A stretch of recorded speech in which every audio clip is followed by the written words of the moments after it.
ঘটনা প্রথমে কিছুই বুঝতে পারল না পাখি, বরং ঘুরতে যাওয়ার কথা বলেই তারা একসঙ্গে বাসা থেকে বের হয়েছিল। এর আগে কখনো ঢাকা শহর দেখেনি পাখি, ফলে একটা আগ্রহ কাজ করছিল।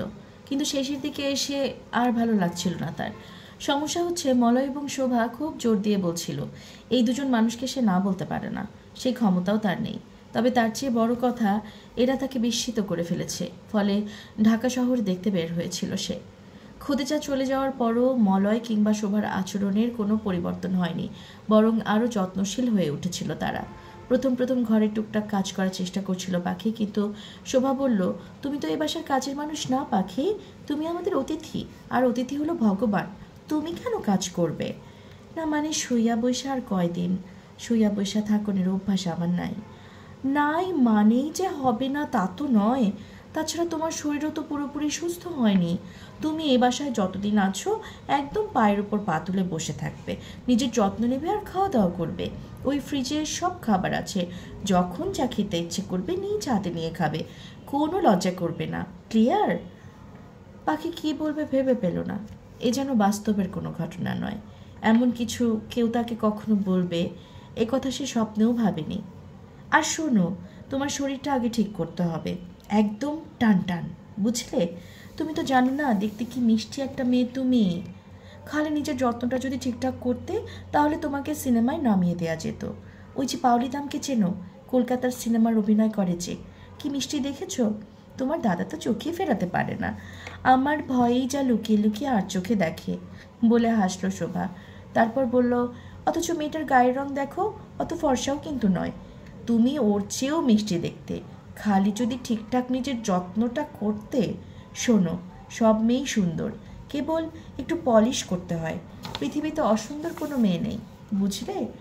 আর ভগবান তো সেখানে তোমাকে একদম চিনি মাখিয়ে মিষ্টির দলা করে পাঠিয়েছে, জিভে ছোঁয়ানোর সঙ্গে সঙ্গে ডায়াবেটিস।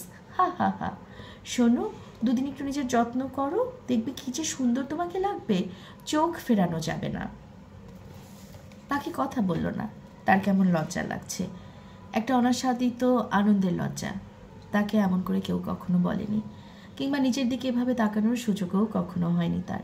ফলে ভেতরে ভেতরে একটা উত্তেজনাকর আনন্দের শিহরণ টের পেল সে। অদ্ভুত ব্যাপার হচ্ছে, সেই শিহরণে একটা অস্বস্তিও কাজ করছে, সঙ্গে ভয়ও।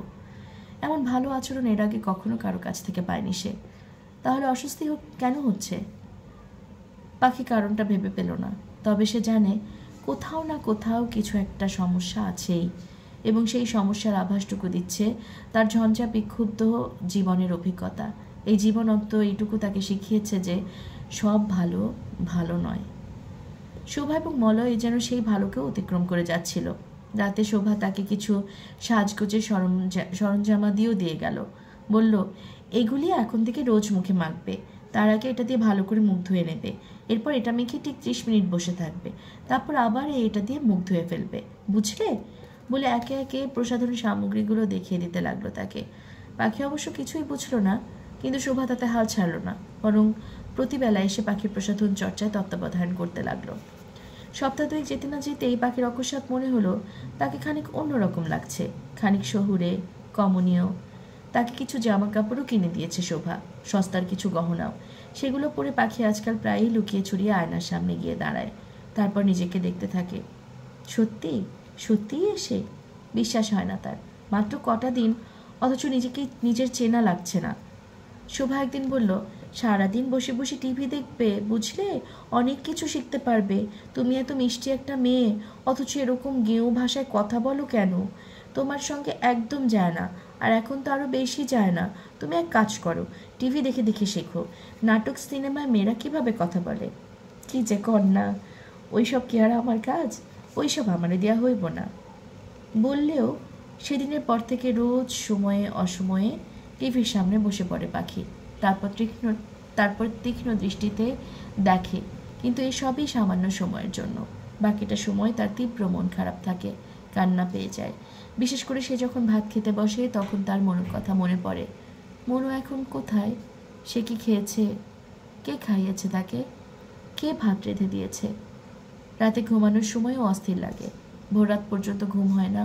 বুকের ভেতর একটা পা ভাঙা পাখি যেন ডানা ঝাপটাতে থাকে, তার ব্যথা পাখি টের পায়। মনু এখন কি করছে, কোথায় আছে? সে কি ঘুমাতে পারছে নাকি জেগে আছে বুবুর অপেক্ষায় আর ডাকছে বুবু বুবু?